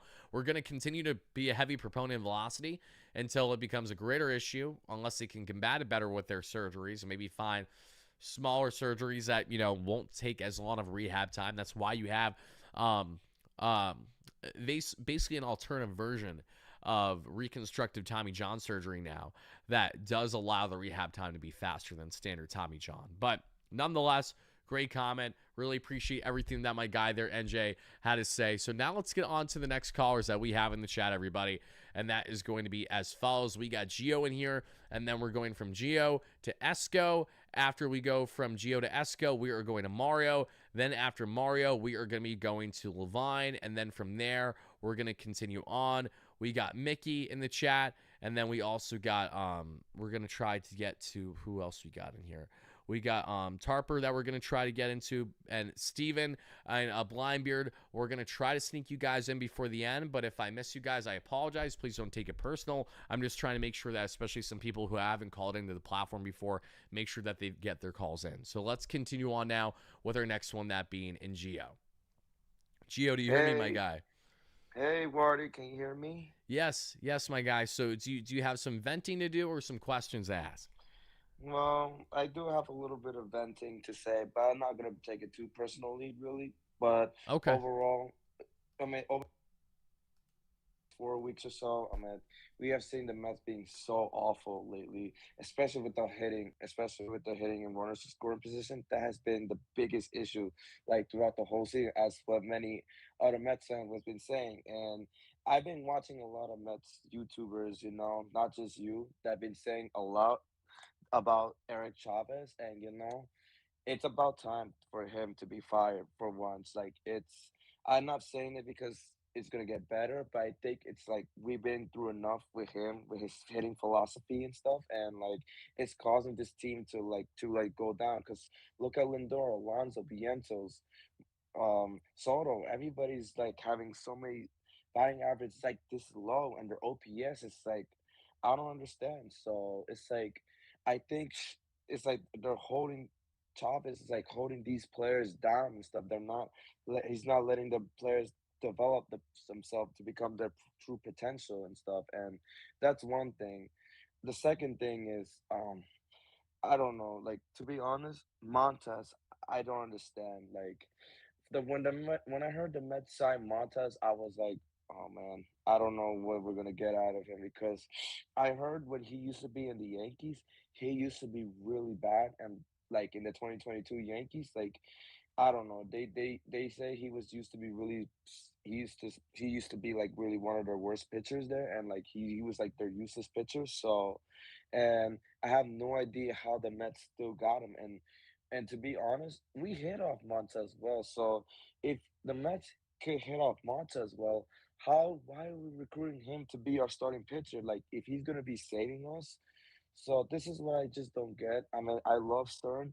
He's a really great GM. I think he's gonna do some better moves in the future. But I feel like that move to sign Montez really questioned me until to see if he's really the guy that is gonna be in the rotation. So that's my second thing. So but anyways, it's been a rough go throughout the last few months stuff, and you know, but I still think this Mets team could turn it around. We still got a month to go, but there's like no time left. So because we're almost near the end, and it's this summer's gone by so fast, so they need to like make it up bring it up to speed, turn it around as soon as it can, because who knows what happened to this if we make playoffs or not. Right now we're in the wild card, so we just gotta keep winning. So I'll let you say your things, Wardy, but thank you so much for having me, man. Call in.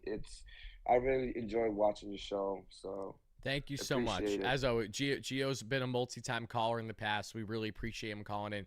Gio, thank you so much. And to piggyback off of what Gio was saying there, you know, Gio, if he's going out of his way to say that the Mets should fire Eric Chavez, the Mets should probably listen, okay? Because he's the one that isn't going to go out of his way to advocate for such a thing unless he really feels like that we've reached that point. He's usually a lot of like giving the benefit of the doubt one way or the other. So it's not that we've reached rock bottom when it comes to Chavez, but it kind of feels like at the same time we have reached rock bottom. So Gio, appreciate that while also appreciating the optimism at the same brother. Always appreciate that. Let's get on to our next callers now because we're going to rapid fire through this, everybody. Again, thank you guys to everyone that's chiming in live on a replay right now as we're getting on to our next live callers in here. Again, our next and final ones, everybody, is currently as follows. We have Esco in the chat. We got Mario. We got Levine. We also got Mickey as well as Tarper. You guys are next up in the chat. Everyone else, we're going to try to see if we can sneak anyone else in, but we're going to be going on beyond time. So if I do not get to your call, please don't take it personally. I will do my best to get to next time. We're doing our best to try to fit in at least 10 people tonight. So let's go on now and let's get on to our next caller in Esco. All right. Esco, do you hear me, my guy? Esco, I do not hear you, but I know you hear me. So maybe unmute yourself. Okay. Still nothing from you, Esco. We'll come back in a second, Esco. I'm going to go to Mario and bounce back to you real quick. All right. Let's get on to Mario. Mario, do you hear me, my guy? Hey, Wardy, what's up? Okay, so for those that don't know, Mario's the OG here. He works at Citi Field. He knows a thing or two about the Mets. So I'm going to just let him take it away for the next 2 minutes to either vent or ask some questions, whatever you're feeling right now, my guy. Oh, I like to always think positively because for like the past, like, I'd say maybe like since 2014, I've always been like, you know, always positive about every season, like go with the flow kind of attitude that I've been going with recently. Back and forth between, you know, oh, the Mets didn't make it to the playoffs this year. Oh, we lost in the playoffs. Oh, well, I at least got the Rangers. And if the Rangers lose out in the playoffs, I'm like, oh, at least I still got the Mets for the rest of the summer. But at this point, I don't know. I don't know if we're going to be in some sort of roller coaster because sometimes I just feel like there's like a hot streak where the Mets just go like 7, 8 games in a row or like 8 out of the last 10. And then the next like 10 games, they go on a 7-game losing streak and lose like 8 of their last 9 like they are now. So it's just a roller coaster. And I really just want to see one of the young guys be bought up already. I believe I said this during Wardy Day as well. My heart says Tong, but my brain is saying McLean or Sproat. But yeah, I just really want to see that. And I guess on a more lighthearted question for you, Wardy, the Syracuse Mets, they're wanting to change their name by 2026. I'm advocating for them to be called the Syracuse Stallions as an evolution to the Binghamton Rumble Ponies, because ponies become stallions as they get older. So I wanted to hear what you think of a potential name or the name that I just brought up. Oh, that's a great name. Oh, at the buzzer, Mario. Fantastic. Thank you so much for calling in. Thank you again for attending Wardy Day. Seriously, I can't begin to tell you how much I appreciate it. But Mario, thank you again for calling in. For those that don't know, absolute OG. I really appreciate Blindbeard. Want to show you my Mets room, LGM waiting in queue. All right, Blindbeard, we'll do it real quick before the end of the live show. But I'll be transparent by saying it gotta be fast, okay? Just because we are running short on time now. But we'll try to squeeze that in for you right at the end, right at the buzzer. To answer Mario, I actually really like that name. It rolls off the tongue, especially when you think of Syracuse. Syracuse Stallions. That's a lot easier to roll off the tongue than the Bennington Rubble Ponies. You know what I mean? Like the Syracuse Stallions, you can make such easy merch with. Oh yeah, I like that a lot, as a matter of fact. So yeah, that's a name that I could vibe with for sure. I always like names that kind of go in hand with the city or the state when it comes to the wordplay. So yeah, sign me up. I like that a lot. And Mario, appreciate again him calling in, my guy. So now let's get on, everybody, to our next caller in this one, and that is going to be our guy in what we see here in Levine's. All right, let's get on now to Levine's. Then we got Mickey. Then we got our guy, let's see, Snap in the chat, and we'll see if we can get to anyone else as well. Jorge, I know, is back in here. I know you bounced a little bit earlier, Jorge. We'll try to get you in here as well before the end. We'll do our best. If I don't get it, please don't get upset with me. I'm just doing my best here with the time that we got, but I promise we're going to take a lot more live callers again relatively soon. It won't let me. The guy, email me. Email me if the DM isn't working. Not a problem. Just email me with my email that's available in the description for you guys. Let's see. Oh, it gave you the Wardy boot? Oh, no, Ghost Kill. I'm sorry. Again, call in again next time, brother. We'll definitely make it happen. That was not my doing. So if that happened, that was probably because we had overflow still. Let's get on to our next now. Levine's. Do you hear me, my guy? Yes. Okay. All right. Yeah. So first and foremost, do you feel like you need to let off some steam, or do you have questions for me? Probably a little mix of both. Okay. Yeah. All right. The floor is yours for the next 2 minutes. I'll try to make it quick. I know you're crunched on time. First, I want to thank you for everything you do. I missed Wardy today. Got a rotating schedule. No worries. Again, thanks so much for even considering. I appreciate it, dude. I just want to talk about the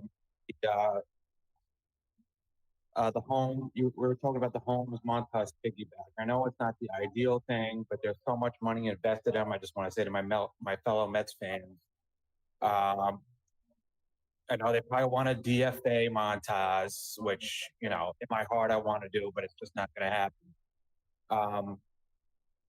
But if we can get, they each throw. I mean, Holmes is gassed right now, 100%. You could tell he gets through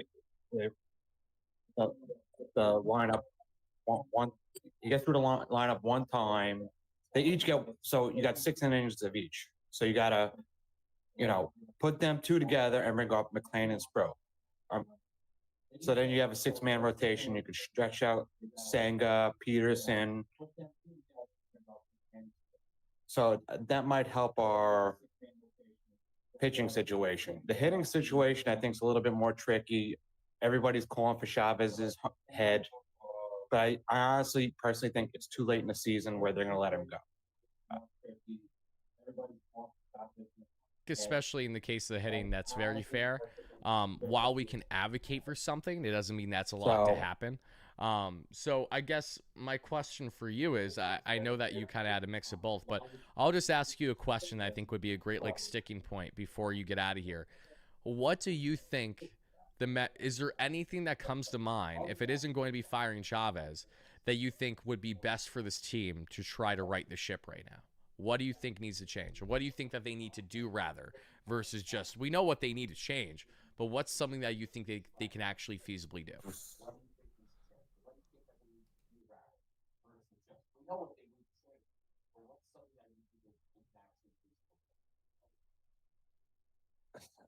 That's a really difficult question to answer.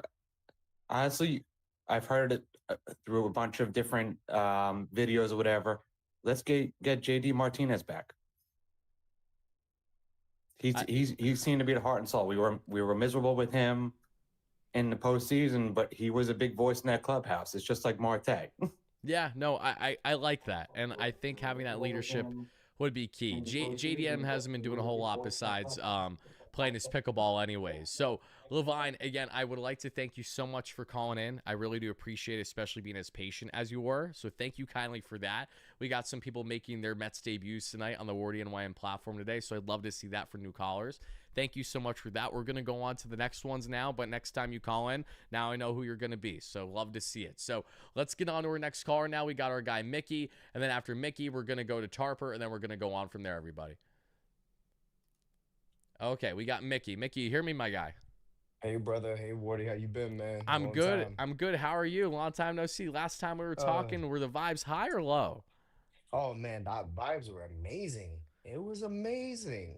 So what? It was like one of the best call-in sessions we had. Do you recall what the outcome of the game was? I know we won because we were winning That's like all that matters. I crazy. know we won. That's good. That's good. But this Okay. is what I will tell you, Wardy. This is what I will tell you. So because it's funny we start with the vibes, and that's actually where I was gonna start with. So let's go back in time a little bit. Let's go back, like what is it, like 2 months ago, right? Right. When things started to really be rocky for us, right? Ultimately, ultimately, there was one major thing that happened to the Mets when everything started to shift finally, right? And let's see if you can recall what was the one thing. Like, we were going great for the most part. Everything was going great. Even our starters weren't injured. Senga wasn't injured. Like, everything was peachy until one catalyst happened and everything started to go downhill from there. Would you happen to remember? In regards to this year with Senga, Yeah, in terms of the whole team, everything started to go downhill when one major thing happened to our team. well, for me, it goes back to when Senga went down with injury. That feels like where the dominoes really started to fall. So what am Now, I missing? that I'm not disagreeing with you, but Okay. something happened. If I'm correct, something happened before even that. I believe you, and I want you to tell me because I like the surprise and the anticipation here. So go Two ahead. people got called up: McNeil and Alvarez. That's a good point. That is a very good point. And the funny thing is, subconsciously, I was saying in the back of my head when those call ups happened, Don't do it. is this gonna hurt the vibe? Like, because they were Don't vibe. do You're it. actually so right. It's insane. A- Yeah, and because it's right, that and was it's right as we hilarious. entered June. No, Yeah. you're on the And money. and everything after that point, everything started to go downhill. Whether it was injuries, whether it was the mix up of call ups or ups and downs or this or that, left and right, even Alvarez getting sent back down. Everything started with that call up, and it was funny because everything was going great for us. The mojo was flying. It felt like OMG without OMG being there. You know what I mean? And it felt like everything was going how we needed to go. And when the closer we got to calling them up, the more I kept saying, "Don't do it, don't do it," or hold off a little bit. Even call one at a time. Definitely don't call both of them up. And look at everything that has transpired since that call up happened. I mean, literally, timetable wise, it's been crazy, right? And the one thing that kills me, I was listening to. I'm going to bring up WFAM real quick if you don't mind. I was listening to the guys talk yesterday, and I forgot who it is. The bald guy with the glasses. I forgot his name. He's cool. He's you've been on this show It's before. Sal or Brandon, one of the two. Sal, I Yeah. believe it's Sal. He was basically like, it's not the end of the world. Like, we're still gonna get to the playoff, and blah blah blah. And I got so angry listening to him, and I normally don't.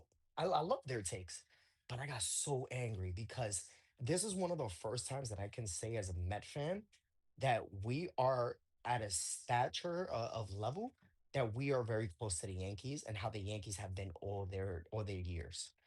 And what I mean by that is between our payroll, between expected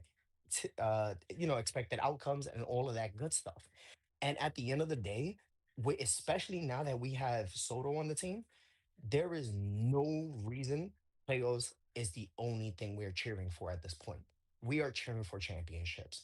That is what we deserve. That's what we paid for. That is what in terms of Cohen, and that's what we're paying for as fans when we go to the stadiums.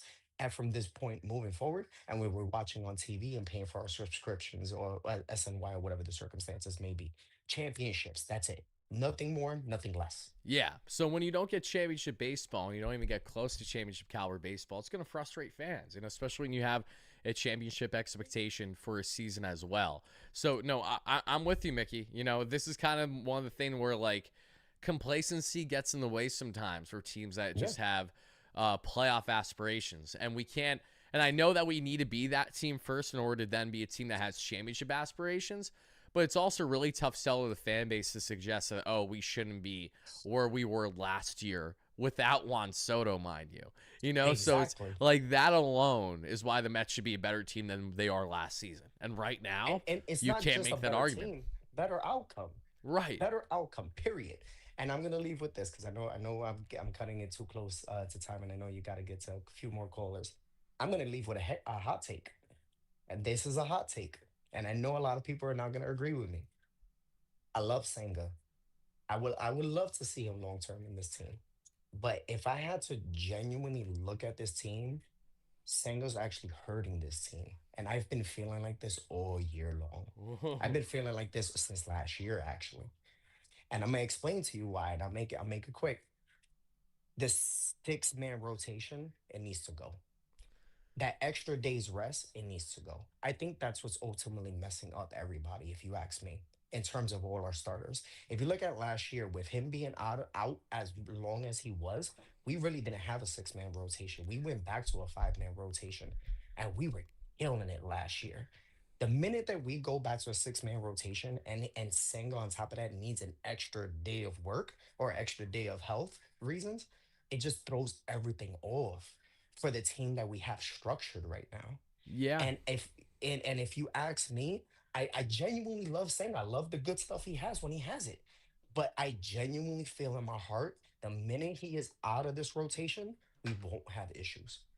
Yeah. Listen, it's kind of a crazy take when you think of who has the most high upside in this Mets rotation. It's the guy you're talking about right now, and it's like, let's get him out of here. But I understand to a degree in what you're saying. And Mickey, thank you again so much for calling in, brother. I really do appreciate it. You have a great rest of your night. Always a pleasure too, having brother. Mickey in here. To expand on Mickey's thoughts there, it's interesting because Kodai Senga has definitely been a thorn in the Mets side when he doesn't perform to his caliber, because not only does he change the configuration of the rotation, but he doesn't really provide you all that much length either, and he hasn't done that pretty much all season long. So I understand to a degree as to what he's trying to explain there. I just think that with Kodai Senga, while you may not love how the Mets have to utilize him and in his very meticulous, his very particular ways, we know the upside with Senga, though, is significant. And that 2023 season is telling just how special he can be, and the team, not so much the team, but how dominant he can be when he's right and healthy. But he also, let's not forget this, Kodai Senga was not, and I repeat, not one of the Mets' reasons as to why they had such a problem in 2023. If you actually remember the rotation configuration in 2023, it changed from a 6-man to a 5-man as the season went on. And that change went in direct hand with the fact that they knew that Senga was getting properly adjusted and acclimated and didn't need that extra day's rest throughout the entirety of the season. And while the Mets did not have the offensive hopes that we were expecting that year, pitching-wise, to a degree, they held their own when they were healthy. And that was a big question, when they were healthy. But now, guys, let's get on to our next caller and go on from there. Okay, we got Snap in the chat, who's been patiently waiting in his car, so I know he's chomping at the bit to talk Mets right now. Are we getting event session, or are we getting questions? My questions are about where is Stearns currently at? Because for a team that's supposed to be all in, as we are this year, we didn't go out and get what we truly needed at the trade deadline. And teams that are ready to go on, they go and they get what we need. If you look at our lineup, the biggest glaring hole is our ability to hit left-handed pitching. McNeil has our best numbers against lefties on the team. Aside from that, I don't believe anyone's hitting over 240. No one's even hitting close to 250. That makes life really easy on opposing pitchers. It makes life really easy on opposing managers. I know the White Sox were asking for a ton for Luis Robert, but Taylor Ward was out there available. There were other guys that you could plug in either in the DH spot or in the outfield that have better numbers versus lefties. And we're just making life too easy on opposing teams right now. And part of that is on the ownership. Do we really think Vientos is going to repeat last year? That was a tough ask to ask that kid to do that. Brett Beatty kind of is what Brett Beatty is, and we know that now. The pitching not been terrible. The starting pitching does keep us in games. You don't really need more than 3 or 4 guys in the playoff run in this day and age in baseball. Bullpen is better than it's ever been. But I just don't understand how you don't go out and get a bat that lefties have to fear, or just another right-handed bat for the lineup. Because if you look at the lineup, aside from Pete, who's a true right-handed bat that pitchers are going to have to, lock in that batting order and say, that's another guy I got to worry about. There really isn't one. And that's one of the biggest frustrating things about this year is that we have a team that's ready to win it. We have a tight-knit team. We have a group that loves each other. I truly believe that, and I want to win with this group. But we really needed to make that move at the deadline, and it didn't happen. And that's the most frustrating part about it all. So in response to this, and again, great stuff. So thank you so much again for relaying. So what's interesting about the Mets' struggles with lefties in particular this year is that when you think of who they acquire, their lone bat at the deadline, they could not have done a whole lot better in the sake of actually landing someone who thrives in lefty situations. Lefty. I mean, Cedric Mullins, again, don't forget his splits when the Mets first landed him, had a batting average right around 300, and in the 880 category against left-handed pitching this season. He actually has reverse splits, as a matter of fact. Yeah. So Mullins has been exactly what you could hope for and then some in that regard. But the problem is what good is it to bring in Cedric Mullins if you're not even going to start him against the lefty the way that the Mets didn't 48 hours ago? It completely defeats the purpose of why you made that move in the first place. Luis Robert wasn't getting traded. We know that. Taylor Ward wasn't getting traded either. Don't listen to nonsense on his name being out there. I can tell you personally from everything that I knew, the Angels were calling bluff on everything. They were putting names out there, but in typical Artie Moreno fashion, they didn't sell off anyone. They only added grizzled veterans that aren't going to be doing nothing for them, and then they're still not going to make playoffs. That's what likely is going to happen with the Halo. So there wasn't really a lot of quality bats out there. I think if you want to go the lengths to say, what could the Mets have done better at the deadline to acquire a bat? I mean, it really comes down to, I guess, negotiation skills to a degree. Like David Stearns had an opportunity with the Arizona Diamondbacks. When you look at Eugenio Suarez, he profiles a lot like Mark Vientos. Doesn't play the third base well at all. Big swing and miss, but a lot of power. Suarez is really, I think, a polished version of what a Mark Vientos can be from flashes we've seen in the past. But when you know that the Mets have a clear lack of situational hitting this year, a clear lack of hitting with runners in scoring position, whether it's 2 out or less, Eugenio Suarez is tremendous in that regard this year. He's been brilliant with his clutch numbers, with his runners in scoring position, and for him to get traded to Seattle in the manner that he was for what the Mariners gave up, I found myself questioning, I know why the Mets didn't do it because they have a bit of a logjam at third base DH right now, but at the same time, you kind of have a logjam of a whole lot of mediocre play. That's the greater point that we have now, and I can understand why someone like yourself is frustrated because it's like, okay, I get it, we have options, but just because you have options doesn't mean that they're necessarily the most feasible options. Go out and make a change. Go out and trade one, if not multiple, of those infielders. So that way you go from having an abundance to actually shoring up what is going to be positioned that Suarez can get some reps at third base and or DH to be considered. You think of other bats the Mets could have considered. Ryan O'Hearn, a solid gap-to-gap home run hitter, getting traded from the Orioles there to the San Diego Padres. Ramon Laureano, again, not great defense, but he's been fantastic as a corner outfield option for the Orioles this year, batting 40+% above league average this year. These are guys the Mets could have considered in that regard as well. Not just to do well against lefty pitching, but to just do better and lengthen the lineup further than what it is. The problem, though, and you know this, so I don't really need to explain it, but it's just a fact. When you look at the depth that the Mets already had heading into the deadline, the likelihood of them prioritizing a bat when the bat market was as slim as it was and the desperate need to round out their bullpen was so significant at the time, that is ultimately what led them to make the decisions that they made. And the bullpen's great. If we complain about the bullpen, it's probably more so on the fact of maybe the Mets not backing up the team enough while the bullpen was, say, nails over 4 innings right now. The rotation, that's where I personally have more of a gripe. So while I hear you on the offensive end, my counters, okay, while Merrill Kelly was the only quality starter to really get traded at the deadline, the Mets have been in dire need of guys that could just see innings for you. And if you've been this stubborn on the prospects, why didn't you push a little bit harder for a Charlie Morton or a Bailey Falter, knowing that you wouldn't have to give up a ransom for them, just to see if they could at least eat innings for you in some capacity? Maybe it is in a piggyback situation like I proposed with the kids, but this time with a veteran that actually can maybe handle that transition better.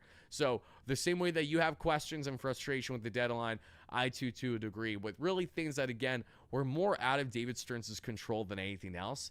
It was just, I think more than anything, we were kind of dealt a bad hand with what was available at this year's deadline. There really wasn't much. So my next thing to you, and if you have closing remarks, go ahead and say them, but my next thing to you as a response is, what is a specific bat not named Taylor Ward that you think would have made sense for the Mets to push harder for at the deadline? You named him. I thought Ramon Laureano actually would have been a very good fit. I mean, he's always played great defense his whole career. I think that would have actually, it would not have been the sexy signing. I don't know what, I forget what the asking price was for him.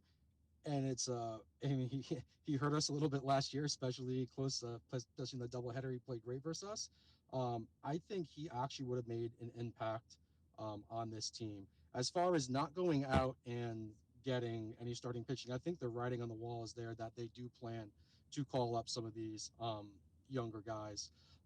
As far as Luis Robert goes, I don't know how far those discussions went. And just preface, but before I said all this. They got far. I'm not the type of person that wants to. They want to join a tongue, which is crazy. That's ridiculous. That was never going to happen. You know, as things got close to that, the last hour, there had to have been something that could have been done that was reasonable. You know, had to have been, but I don't know. I'm not there. But the writing on the wall, I think we're going to be calling up some of these young starters because there's a reason why we didn't go after starting pitching. It's just this whole thing goes back to the construction of the team at the beginning of the season. Just looking at the lineup and going, aside from Pete, who is the big right-handed threat in this lineup, or who can give Pete protection from there? Because when you're looking at the lineup and you're bringing in a lefty late innings, high leverage situation, Lindor's numbers versus lefties aren't good. Soto's are okay. Pete's aren't good. Nimmo's aren't good. All you got to do is bring in, a decent left-handed pitcher with runners on base in the top of our lineup, and we're going to be hard-pressed to do anything. Vientos not being that guy this year is where we have a greater issue, and that's where they were banking on a lot. There wasn't much out there. Yep. But there was something. No, that's fair. And I really appreciate you calling in, Snap. Before I let you go, any closing remarks regarding your Mets that you want to share? Yeah, just believe in this team, Like, this is one. I mean, I'm 38. I've been through the good and the bad with this team. I've never seen a team that seems like they enjoy being around each other and playing baseball as much as this group does. And I want to win with these guys. And now's the time to do it. And the chatter gets really, really loud at times. And I know these guys, they hear it. It's New York. They hear everything. But, support this team. We've never been in this situation, so blessed to have an organization that goes for it and guys that care this much. So let's support these guys to the finish, and anything is possible with this team. Get hot at the right time. This is a team that can win the World Series. I love that. I love the optimism, and I especially love the fact of just continue to support. I know it's frustrating. It's true. I might scream my head off, but it's like the old saying goes, like F you and I'll see you tomorrow. That's how we are as Mets fans. So we got to stay locked in. This is baseball. It is just baseball. It's a hard game. It is a hard game. You have your streaks and you're not. We take 3 from Milwaukee this weekend. And vibes are all the way back if we take 3 from Milwaukee. Yeah. Exactly. For sure. All right, brother. Thank you so much. You have a good rest of your night, okay? Right, appreciate you, brother. All right, so he's 100% on the money. That is how it works. All it takes is winning. Winning solves everything. And that's why these things are further amplified right now when the Mets aren't winning, because we now need to start to point blame somewhere because they got to get their act together. But that was a great call. I appreciate that, guys.